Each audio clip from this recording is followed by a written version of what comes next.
ایک دیہاتی صحابی آئے آپ علیہ الصلوۃ والسلام کے پاس، اور آپ علیہ الصلوۃ والسلام کے سامنے اللہ جل شانہ کی شان میں ایسی مدح کی، ایسے الفاظ، ایسی رب کی تعریف کی کہ آپ علیہ الصلوۃ والسلام اتنے خوش ہوئے، اور آپ علیہ الصلوۃ والسلام کے پاس سونے کا ایک ٹکڑا تھا چھوٹا سے، وہ اس کو ہدیے میں دے دیا، تحفے میں کہ یہ آپ کا ہوگا۔ فرمایا یہ کیا؟ آپ علیہ السلام نے فرمایا کہ آپ نے میرے رب کی تعریف اس طرح کی ہے کہ مجھے اتنی خوشی ہوئی کہ میں نے خوشی کی وجہ سے آپ کو یہ ہدیہ دے دیا۔ اب بتاؤ اس رب کو کتنی خوشی ہوئی ہوگی۔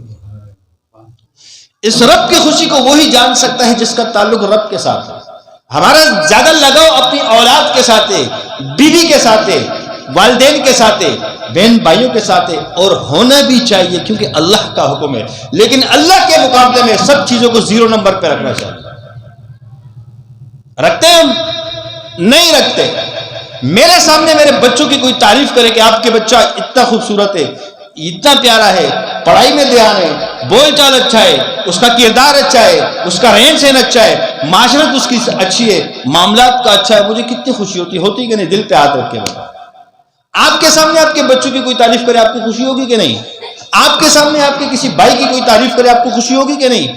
آپ کے سامنے آپ کی بیگم کی کوئی تعریف کرے، رشتہ داروں میں کوئی خوشی ہوگی کہ نہیں؟ ہاں میری بیگم ماشاءاللہ تعریف کے لائق ہے کہ نہیں؟ آپ کے سامنے والدین کی کوئی تعریف کرے خوشی ہوتی ہے کہ نہیں؟ لیکن میرے رب کی تعریف اگر ہمارے سامنے کوئی کرے ہمیں خوشی نہیں ہوتی۔ اول تو ہم سننا نہیں چاہتے ہیں، بور ہو جاتا ہے کہ کب یہ بیان شروع ہو گیا، خاموش کر دیں۔ اس رب کی باتیں ہمیں کیوں بری لگتی ہے؟ تعلق کی کمی کی وجہ سے۔ اس رب کی باتیں ہمیں کیوں بری لگتی ہے؟ سوچے ذرا، میرے اور آپ کے دل کے اندر وہ اللہ ہے نہیں، میرے اور آپ کے دل کے اندر دنیا ہے، صرف رشتہ دار، اہل و عیال ہے، بس دنیا کی چیزیں ہیں، اللہ نہیں ہے۔ یہ دل تو اللہ کے رہنے کی جگہ ہے۔